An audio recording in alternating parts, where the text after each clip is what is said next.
ക്ഷമ മാന്നാറിലെ കലയുടെ കൊലപാതകം. ഈ കലയുടെ കൊലപാതകത്തിൽ അവിടെ നിന്ന് നമുക്ക് സെപ്റ്റിക് ടാങ്ക് തുറന്നു, ഒന്നും കിട്ടിയില്ല എന്നുള്ളതാണ് ശ്യാമു പറഞ്ഞത്. പക്ഷേ പോലീസ് ഇതിൽ പല കാര്യങ്ങളും ഫോറൻസിക്കിന് കൊടുത്തിട്ടുണ്ട്, പല്ലെന്ന് പറഞ്ഞ സാധനങ്ങൾ കൊടുത്തിട്ടുണ്ട്. ഇപ്പൊ നിലവിൽ എന്താണ് ഇതിന്റെ സ്റ്റാറ്റസ് എന്ന് പറയുന്നത്?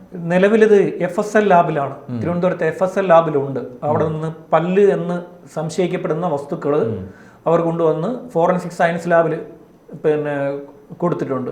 അതിന്റെ റിസൾട്ട് കഴിഞ്ഞ ജൂലൈ 6-ാം തീയതി പോലീസിന് അന്വേഷണ ഉദ്യോഗസ്ഥന് ഒരു DYSPയുടെ നേതൃത്വത്തിൽ 21 അംഗ സംഘമാണ് ഇത് അന്വേഷിക്കുന്നത്. അപ്പോൾ അന്വേഷണ ഉദ്യോഗസ്ഥനോട് FSL പറഞ്ഞിരിക്കുന്നത് ഇത് ഒരാഴ്ചക്കകം ഞങ്ങളിതിൻ്റെ റിസൾട്ട് തരാമെന്ന് അറിയിച്ചിരുന്നു. പക്ഷേ ഇതുവരെ റിസൾട്ട് കൊടുക്കാൻ സാധിച്ചിട്ടില്ല. കാര്യം അത് മൃതശരീരത്തിന്റെ ഭാഗമാണോ എന്ന് സംശയിക്കുകയാണ്.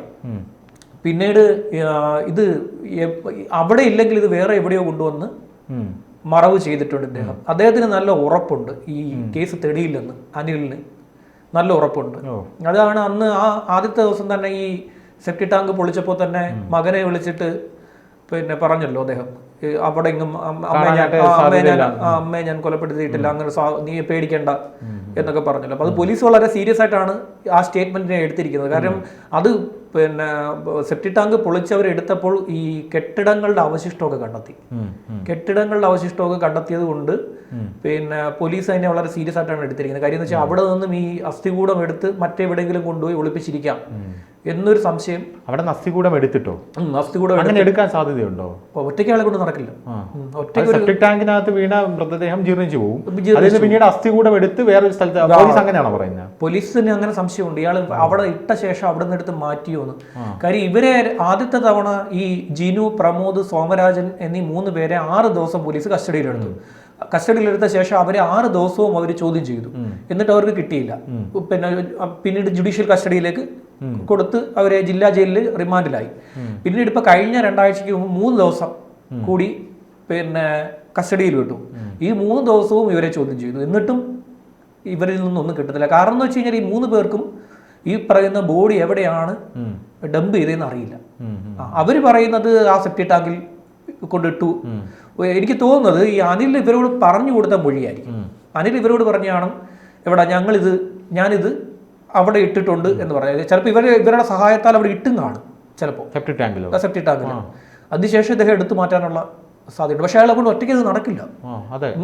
മറ്റെന്തെങ്കിലും സഹായം കിട്ടിയോ എന്നുള്ളതാണ് പ്രധാനപ്പെട്ട സംശയം. പിന്നീട് പ്രധാനപ്പെട്ട ഒരു കാര്യം, ഇദ്ദേഹം ഈ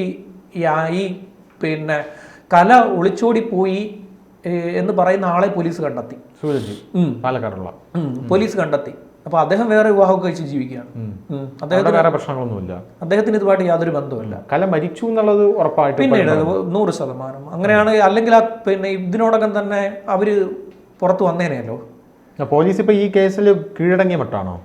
പോലീസ് എടുത്തുചാട്ടം ഒരു കാരണവശാലും പോലീസ് ഒരു അന്വേഷണത്തിന് സൂപ്പർവൈസ് ചെയ്ത ചൈത്ര തെരേസ ജോൺ അവരുടെ പക്വതയില്ലായ്മ ഇതിനകത്ത് വലിയൊരു പ്രശ്നമായിട്ട് മാറിയിട്ടുണ്ട്. പെട്ടെന്ന് കയറി അറസ്റ്റ് രേഖപ്പെടുത്തി ഇവരെ നിരീക്ഷിക്കണമായിരുന്നു. ഈ പ്രതികളെ ഇങ്ങനൊരു വിവരം ഈ ഒരു ഊമക്കത്തായിട്ടാണല്ലോ അമ്പലപ്പുഴ പോലീസ് സ്റ്റേഷനിൽ. ഊമക്കത്ത് എഴുതിയതാരാണെന്ന് കണ്ടുപിടിച്ചായിരുന്നോ? ഇല്ല, ഇതുവരെ കണ്ടെത്തിയിട്ടില്ല. അതൊരു സ്ത്രീയുടെ പേര് പറഞ്ഞു. അവരെ പോലീസ് വിളിച്ചു വരുത്തി ചോദ്യം ചെയ്തു. അവരെ 27 മണിക്കൂർ കൂടുതൽ അവരെ ചോദ്യം ചെയ്തു. എന്നിട്ടും അവരൊന്നുമല്ല. കൈപ്പടയൊക്കെ പോലീസ് പരിശോധിച്ചു. ഇത് ഈ വിദഗ്ധരുണ്ട് പോലീസിൽ, അതായത് കൈപ്പട കണ്ടുപിടിക്കുന്ന വിദഗ്ധരുണ്ട്. അവരെ കൊണ്ട് പരിശോധിച്ചപ്പോൾ ഇതൊരു സ്ത്രീയാണ് എഴുതിയിരിക്കുന്നത്. ഒരു സ്ത്രീയുടെ കൈപ്പടയാണെന്ന് പോലീസിന് അതിനെ സംബന്ധിച്ചുള്ള വിവരം കിട്ടി. അതിന്റെ അടിസ്ഥാനത്തിലാണ് ഈ ഒരു സ്ത്രീയെ വിളിച്ചു വരുത്തി 24 മണിക്കൂർ കൂടുതൽ അവർ ചോദ്യം ചെയ്തു. പക്ഷേ ആ സ്ത്രീയും ഇതുമായിട്ട് യാതൊരു ബന്ധവുമില്ല. ഇതാകെപ്പാടെ എന്താ പറയാ, കുഴഞ്ഞ് കിടക്കുകയാണ് ഈ കേസ്. ഇവരെ നിരീക്ഷിച്ചിരുന്നെങ്കിൽ ഇത് കിട്ടുമായിരുന്നു. അതായത് പോലീസ് ഇൻഫർമേഷൻ പുറത്തു വിടരുതായിരുന്നു. പോലീസ് ഈ ഒരു ഇൻഫർമേഷൻ പുറത്തു വിടാതെ ഈ പറയുന്ന സംശയിക്കപ്പെടുന്ന ഈ 3 പേരെയും നിരീക്ഷിച്ചിരുന്നെങ്കിൽ അവർക്ക് കൃത്യമായിട്ട് ഒരിടത്തേക്ക് എത്താൻ സാധിക്കുമായിരുന്നു. ഇതിപ്പോ അനിലിന് ഒരുപാട് സമയം കിട്ടി. അയാൾക്ക് ഇപ്പം ബ്ലൂ കോർണർ നോട്ടീസൊക്കെ പുറപ്പെടുവിച്ചു. പലതവണ പോലീസ് അയാളെ വിളിച്ച് വരാൻ പറഞ്ഞിട്ട് അയാൾ വരാൻ തയ്യാറല്ല. അയാൾക്ക് ഇതിനകത്ത് നല്ല ഉറപ്പ് കിട്ടി. ഈ ഒരു ക്രൈം പെട്ടെന്ന് നമ്മൾ കയറി, ഒരു സംഭവം നടന്ന് നമ്മൾ പെട്ടെന്ന് കയറി, അന്വേഷണ ഉദ്യോഗസ്ഥൻ പെട്ടെന്ന് കയറി ഇടപെട്ട് കഴിഞ്ഞാൽ പിന്നെ ഈ പ്രതിക്ക് പിടിച്ചിരിക്കാൻ പറ്റത്തില്ല. പെട്ടെന്ന് കയറിയുള്ള അറ്റാക്ക് ഒരു പ്രതിക്കും ഇനി എത്ര മിടുക്കനാണെന്ന് പറഞ്ഞാലും പോലീസ് പെട്ടെന്ന് കയറി ഒരു ചോദ്യം ചെയ്യൽ നടത്തി കഴിഞ്ഞാൽ കയ്യിൽ നിന്ന് പോകും. പക്ഷേ ഈ അനിലിന് ഇപ്പോൾ സമയം കിട്ടി. നല്ല സമയം കിട്ടിയിട്ടുണ്ട് അയാൾക്ക് ഇനി കൃത്യമായി പഠിച്ചിട്ട് വന്ന് ഇവിടെ ചോദ്യം ചെയ്താൽ പോലും പഠിച്ചിട്ട് വന്ന് മറുപടി പറയാൻ പറ്റും. പഠിച്ചിട്ട് വന്നിട്ടേ മറുപടി പറയാൻ നുണപരിശോധനയൊക്കെ നടത്തണമല്ലേ? നുണപരിശോധന ഒന്നും നിൽക്കത്തില്ല. ഇപ്പൊ ഞാൻ ഒരു കാര്യം പറഞ്ഞുതരാം. അതായത് കോടതി അതിനെ വിലയിരുത്തുന്ന ഒരു കാര്യമുണ്ട്. എനിക്ക് ധനുഷിനെ കൊലപ്പെടുത്തണമെന്ന് ഉദ്ദേശം ഉണ്ടെങ്കിൽ, ഞാൻ എപ്പോഴെങ്കിലും ഒരു തവണ ആഗ്രഹിച്ചിട്ടുണ്ടെങ്കിൽ നുണപരിശോധന നടത്തിക്കഴിഞ്ഞാൽ ഞാൻ പിന്നെ കൊലപ്പെടുത്തിയെന്ന് പറയും. എനിക്ക് അങ്ങനെ ഒരു ഉദ്ദേശം ഉണ്ടായിരുന്നെങ്കിലും ഞാൻ അത് കൊലപ്പെടുത്തിയെന്ന് പറയും. ഈ അഭയ കേസിൽ ഈ നുണപരിശോധനയുടെ വീഡിയോ പുറത്തു വന്നിട്ടുണ്ട്, അറിയോ? അതെ, ഞാൻ കണ്ടിട്ടുണ്ട്. അതില് കൂടം പോലെയുള്ള വസ്തു ഉപയോഗിച്ച് അഭയെ തലക്കടിച്ച് കൊലപ്പെടുത്തുകയായിരുന്നു എന്നാണ് പിന്നെ ആ നുണപരിശോധനയിൽ ഈ പിന്നെ പ്രതികളിൽ ഒരാള് പിന്നെ ആ സിസ്റ്ററും പറഞ്ഞത്. രണ്ടുപേരും പറഞ്ഞത് കൂടം പോലെയുള്ള വസ്തു ഉപയോഗിച്ച് അടിച്ചു എന്നാണ്. പിന്നെ പക്ഷേ കോടതിയിൽ വാദം വന്നപ്പോൾ കോടതിയിൽ പിന്നെ അവരുടെ അഭിഭാഷകൻ പറഞ്ഞത് രാമൻപിള്ളയായിരുന്നു. രാമൻപിള്ള എന്ന് വെച്ചാൽ ദിലീപിന്റെ കേസ് വാദിച്ച അദ്ദേഹമായിരുന്നു. അപ്പൊ അദ്ദേഹം പറഞ്ഞത് പിന്നെ ഇത് അവർക്ക് അങ്ങനെ ഒരു ഉദ്ദേശം ഉണ്ടെങ്കിൽ അത് ഈ പറയുന്ന പോലെ ഈ നുണപരിശോധനയിൽ അവർ ചെയ്തു എന്ന് പറയും. അത് സയന്റിഫിക്കലി അത് ഈ രാമൻപിള്ളയ്ക്ക് കോടതിയിൽ തെളിയിക്കാൻ പറ്റും. ഒട്ടനവധി കേസുകളിൽ ഈ അദ്ദേഹം ഇതിന്റെ ഉദാഹരണം എടുത്തു വെച്ചു കൊടുത്തു. അപ്പോൾ കോടതി അത് അംഗീകരിച്ചു. അതുകൊണ്ട് നുണപരിശോധനയുടെ കാര്യങ്ങൾ കോടതി CBI കോടതി അത് എടുക്കാൻ തയ്യാറായില്ല. കാരണം അങ്ങനെ ഒരു ഉദ്ദേശം ഉണ്ടെങ്കിൽ നമ്മളത് പറഞ്ഞു പോകും എന്നുള്ളതാണ്. അതുകൊണ്ട് അത് നോക്കിയിട്ട് കാര്യമില്ല. പിന്നെ ഈ നുണപരിശോധന നടത്തണമെങ്കിൽ അയാളുടെ അനുമതി വേണം. അതെ, അനിൽ തന്നെ സമ്മതിക്കണം എന്നെ നുണപരിശോധന നടത്തിക്കൊള്ളാൻ. നുണപരിശോധന കോടതി പറയണ്ടേ നടത്തിക്കോളൂ, അനുമതി വേണ്ട? ഇല്ല, ഇദ്ദേഹത്തിന്റെ അനുമതി ഉണ്ടെങ്കിൽ മാത്രമേ. കുറ്റാരോപിതനാണല്ലോ, കുറ്റവാളി എന്ന് നമുക്ക് പറയാൻ പറ്റില്ലല്ലോ, കുറ്റാരോപിതനാണ്. അയാളുടെ മുകളിൽ ഒരു കുറ്റം ആരോപിക്കപ്പെടുന്നു എന്നേ ഉള്ളൂ. കോടതി ശിക്ഷിച്ചാൽ മാത്രമേ അയാൾ കുറ്റവാളിയായി മാറുന്നുള്ളൂ. അല്ലാതെ കുറ്റാരോപിതൻ മാത്രമാണ്. അദ്ദേഹത്തിന്റെ പെർമിഷൻ വേണം അദ്ദേഹത്തിന്റെ നുണപരിശോധന നടത്തണം എന്നുണ്ടെങ്കിൽ. ഇനിയിപ്പോൾ ഈ DNA കിട്ടിയില്ല എന്നുണ്ടെങ്കിൽ ഒരു കാരണവശാലും ഈ കേസ് തെളിയാൻ പോകുന്നില്ല. ജീവിച്ചിരിക്കുന്ന ഒരാൾ മരിച്ചു എന്ന് നിങ്ങൾ എങ്ങനെ പറഞ്ഞു എന്ന് ഈ അന്വേഷണ ഉദ്യോഗസ്ഥനോട് കോടതി ചോദിക്കും. ജീവിച്ചിരിക്കുന്ന ആളാണെങ്കിൽ അയാൾ വരണ്ടേ? അതെങ്ങനെയാ പറയാൻ പറ്റുക? മരിച്ചു എന്ന് എങ്ങനെ പറയാം? അയാൾ വന്നില്ല എന്ന് വെച്ചിട്ട് കോടതിയിൽ നിയമം പറയുന്നില്ലേ 7 വർഷത്തിന് ശേഷം മിസ്സിംഗ് ആയ ഒരാൾ തിരിച്ചു വരുന്നെങ്കിൽ മരിച്ചത്?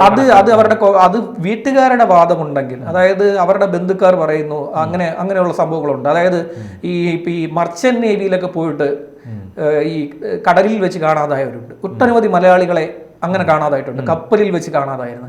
അപ്പോൾ അവരെ പിന്നീട് 7 വർഷത്തിന് ശേഷം ഇവരുടെ വീട്ടുകാരുടെ ആവശ്യപ്രകാരമാണ് മരണ സർട്ടിഫിക്കറ്റ് കൊടുക്കാറുള്ളത്. ഇതൊരു കൊലപാതക കേസാണ് പറഞ്ഞിരിക്കുന്നത്, ചെറിയ കാര്യമല്ല. ഇതൊരു മർഡറാണ്, ഒരാളെ കൊന്നു എന്ന് പറയുന്നു. അപ്പൊ അനിൽ വന്നിട്ട് കോടതി വാദിക്കും ഇവർ മരിച്ചു എന്ന് എന്താണ് തെളിവ്? ഒരു കാര്യമില്ലാതെ അദ്ദേഹത്തെ ഇസ്രായേലിൽ ജോലി ചെയ്തിരുന്ന തന്നെ അവിടെ നിന്ന് വിളിച്ചു വരുത്തി. പിന്നെ മകൻ ഒരു പിന്നെ +1 പഠിക്കുന്ന കുട്ടിയാണ്, അവന്റെ മാനസികമായിട്ട് അവനെ തകർത്തു, അവന്റെ പഠനത്തെ ബാധിച്ചു എന്നൊക്കെ പറഞ്ഞാൽ ഇദ്ദേഹം വന്ന് കോടതിയിൽ വാദിച്ചു കഴിഞ്ഞാൽ ഈ ഇപ്പൊ നിൽക്കുന്ന പോലീസുകാരെല്ലാം പ്രതിസ്ഥാനത്ത് പ്രതിക്കൂട്ടിൽ കയറി നിൽക്കേണ്ടി വരും. കോടതി ഓൾറെഡി നിൽക്കേണ്ടി വരുമല്ലോ. ഇപ്പൊ ചൈത്ര തെരേസ ജോൺ എടുത്ത് ചാടിയതിന്റെ ഫലമായിട്ട് ഇപ്പൊ വലിയൊരു നാണക്കേട് 21 അംഗ സംഘം ഇത് 9 ദിവസമാണ് ചോദ്യം ചെയ്തത്. അത് വലിയ മാധ്യമ ശ്രദ്ധയും നേടി, അതാണ് ഏറ്റവും വലിയ കാര്യം. മാധ്യമങ്ങൾ അവിടെ പെറ്റു കിടക്കുകയും അന്വേഷിച്ചോണ്ടിരിക്കുക. അവര് കേസ് തെളിയിക്കാൻ പോകുമായിരുന്നു, അവരതിൽ ഇങ്ങനെ കേസ് തെളിയിച്ചുകൊണ്ടേ. ഇപ്പൊ ആവേശമൊന്നുമില്ല, എല്ലാം എല്ലാം ഇപ്പൊ സൈലന്റ് ആയി. അവർക്ക് ഒരു കുറച്ച് നേരത്തെ എനിക്ക് തോന്നുന്നു ഈ അന്ന് പ്രത്യേകിച്ച് വാർത്തയൊന്നും ഞായറാഴ്ച മറ്റോ ആയിരുന്നു. പൊളിക്കുന്നതിന്റെ പുറകെ ഓടിയത്. അതുകൊണ്ട് കാര്യം എന്തെങ്കിലും ഉണ്ടെങ്കിലേ ഉള്ളൂ. കാര്യം എന്തെങ്കിലും ഉണ്ടെങ്കിൽ കേസിൽ ഇനി ഒരു സ്ഥലത്ത് എത്താതെ ഈ കേസ് ചങ്ങപിഞ്ഞമായി പോകും. കേസ് DNA കിട്ടിയില്ല എന്നുണ്ടെങ്കിൽ ഈ കേസ് തള്ളിപ്പോവും. മാത്രമല്ല ഇപ്പം ഇതിനകത്ത് ഏറ്റവും വലിയ ഉണ്ടായിരിക്കുന്ന പ്രശ്നം അവിടുത്തെ സാമുദായികമായിട്ട്, ഞാൻ പറഞ്ഞല്ലോ, സാമുദായികമായിട്ടുണ്ടായിരിക്കുന്ന ഒരു സമുദായത്തിന്റെ ഇടയിലുണ്ടായിരിക്കുന്ന ഈ അങ്ങോട്ടും ഇങ്ങോട്ടുമുള്ള ചെറിയ പ്രശ്നങ്ങൾ ഈ കേസിന്റെ ഭാഗമായിട്ട് മാറിയിട്ടുണ്ട്. അങ്ങനെയാണ് ഒരു സോമൻ എന്ന് പറഞ്ഞൊരു മനുഷ്യൻ ഇതിൽ മൊഴി കൊടുക്കാൻ വേണ്ടി വന്നത്. അപ്പൊ അദ്ദേഹം പറയുന്ന മൊഴിക്കകത്തും പ്രശ്നമുണ്ട്. അദ്ദേഹം ഈ പറയുന്ന ജിനുവിനെ കണ്ടെന്ന് പറഞ്ഞു, പ്രമോദിനെ കണ്ടെന്ന് പറഞ്ഞു, പിന്നെ ഈ രണ്ടുപേരെ അനിലിനെ കണ്ടു, 3 പേരെയും കണ്ടു എന്ന് പറഞ്ഞു. പക്ഷേ 4ാമത്തെ ആൾ ആരാണെന്ന് സോമൻ കണ്ടില്ലെന്ന് പറഞ്ഞു. 4ാമത്തെ ആൾ ഈ സോമരാജനാണ്. സോമരാജനെയും സോമനെയും തമ്മിൽ അന്വേഷിച്ചപ്പോൾ ഇവര് സുഹൃത്തുക്കളാണ്, ഇവര് നല്ല സുഹൃത്തുക്കൾ, ഇവർ അങ്ങോട്ടും ഇങ്ങോട്ടും സഹകരണം ഉള്ളവരാണ്. അപ്പൊ അതുകൊണ്ട് സോമരാജന്റെ പേര് പറയാൻ സോമൻ തയ്യാറല്ല, ആ മൊഴി തള്ളിപ്പോ കോടതി വരുമ്പോൾ. അതായത് ഇത്രയും പേരെയും കണ്ടു, നാലാമത്തെ ആളെ ഞാൻ കണ്ടില്ല. പിന്നെ പിക്കാസ് കണ്ടു, കയറ് കണ്ടു. പിക്കാസും കയറും കണ്ട ഒരാൾക്ക് എങ്ങനെയാണ് നാലാമത്തെ ആളെ കാണാൻ വ്യക്തതയില്ലെന്ന് പറയുന്നത്? വണ്ടിക്ക് അകത്തിരുന്ന് ഇത്രയും സാധനങ്ങളൊക്കെ ഇദ്ദേഹം കണ്ടിട്ടുണ്ട്. ആ മൊഴി തള്ളിപ്പോ. വിശ്വാസ്യതയില്ലാത്ത മൊഴിയാണ്. കള്ളം പറഞ്ഞു, കോടതിയിൽ വന്ന് കള്ളം പറഞ്ഞു എന്നുള്ള രീതിയിൽ പിന്നെ എടുക്കും. ഇരുട്ടായിരുന്നില്ലേ, ചിലപ്പോൾ മുഖം മാത്രം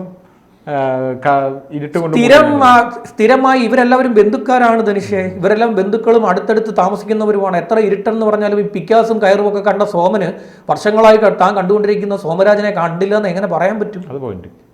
സ്ഥിരമായി ഇത് ആദ്യമായി കാണുന്നതാണെങ്കിൽ എനിക്ക് കണ്ടില്ല എന്ന് പറയാൻ പറ്റും. ഏത് ഇരുട്ടത്ത് കണ്ടാലും പിന്നെ സ്വന്തം നാട്ടുകാരനെ കാറിൽ വെച്ച് പിക്കാസും കയറും കണ്ട ഞാൻ ഇത് കണ്ടിട്ടില്ല, അദ്ദേഹത്തെ കണ്ടില്ലെന്ന് പറഞ്ഞു കഴിഞ്ഞാൽ മൊഴിയുടെ വിശ്വാസ്യത അപ്പോൾ തന്നെ ചോദ്യം ചെയ്യപ്പെട്ടു.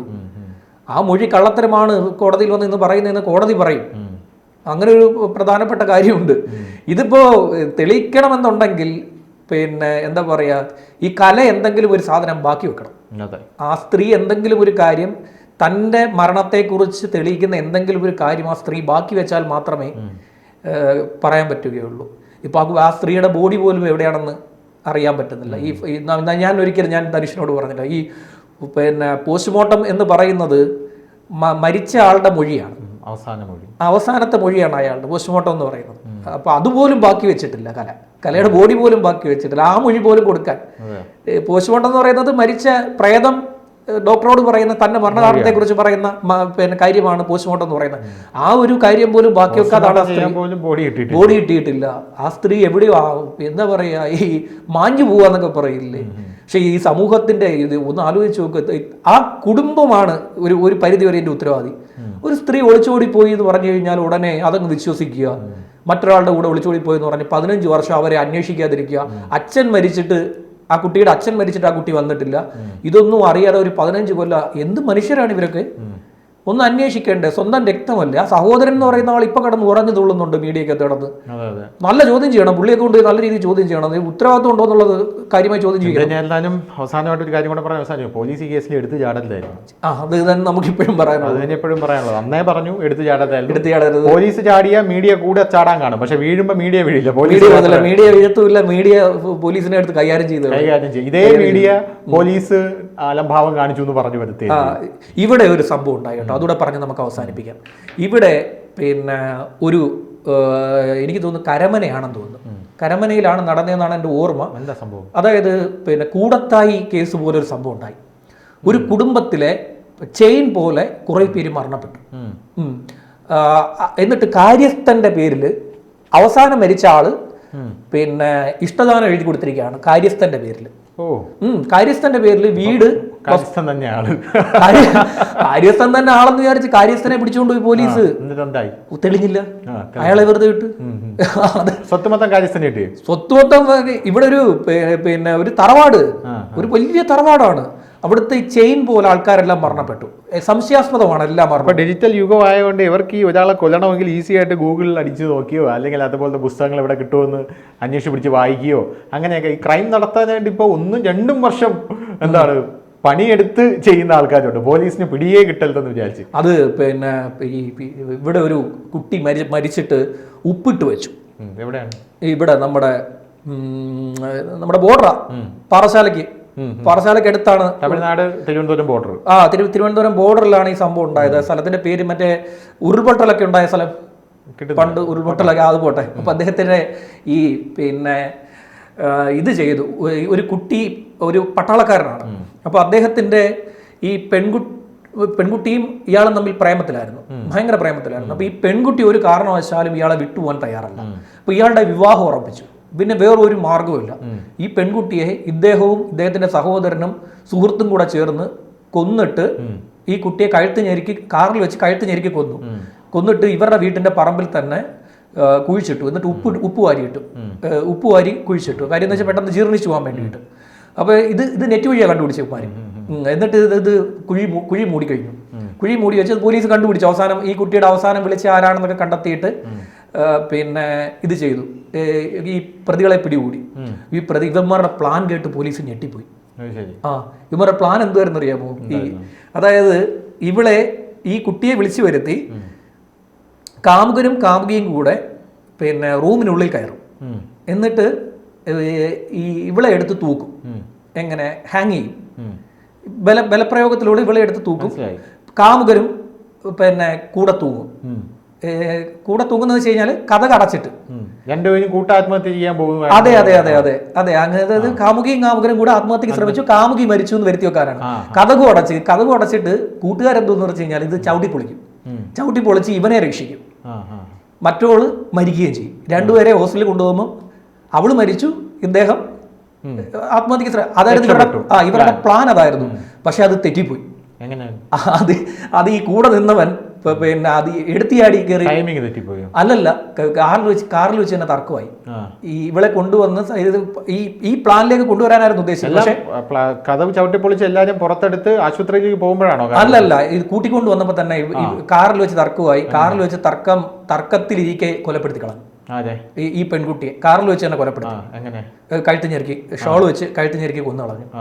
അതുകൊണ്ടാണ് ആ കുട്ടിയെ പ്രശ്നം ഉണ്ടാക്കിയപ്പോഴത്തേക്ക് അവിടെ വെച്ച് തന്നെ തട്ടി. പിന്നെ കൊണ്ടുവന്ന് പിന്നെ ഇത് കാത്തിരിക്കാൻ സമയമില്ലല്ലോ, കൊണ്ടുവന്ന് പിന്നെ ഇവന്മാർക്ക് ഈ പ്ലാൻ ഒന്നും നടപ്പാക്കാൻ പറ്റിയില്ല. പക്ഷെ ഈ കഥ കേട്ട് പോലീസ് ഞെട്ടിപ്പോയി. ഒന്ന് ആലോചിച്ച് നോക്കും. പുറത്തു വരുന്ന കഥ എന്താണ്? കാമുകിയും കാമുകനും ആത്മഹത്യക്ക് ശ്രമിച്ചു, കാമുകൻ രക്ഷപ്പെട്ടു. വെറൈറ്റി സംഭവമായിരുന്നു. പോലീസ് പോയിട്ട് ഞെട്ടിപ്പോയി. ഇത്രയും ബുദ്ധിയൊന്ന് ശിക്ഷിച്ചു. 3 പേരെ ശിക്ഷിച്ചു. ജീവപര്യന്തം കൊടുത്തു. പട്ടാളത്തിന് ആർമിക്കാരനാണ് ഒരാൾ, ആർമിയിൽ നിന്നൊക്കെ പിരിച്ചുവിട്ടു. അപ്പോൾ ഈ ക്രൈമൊക്കെ ചെയ്യുന്നവര് ഇങ്ങനെയൊക്കെയുള്ള ചില ക്രൈം എന്താ പറയുക വളരെ പ്ലാൻഡ് ആയിട്ട് ചെയ്തു കളയും. അത് പറഞ്ഞു നിർത്താം. ശരി.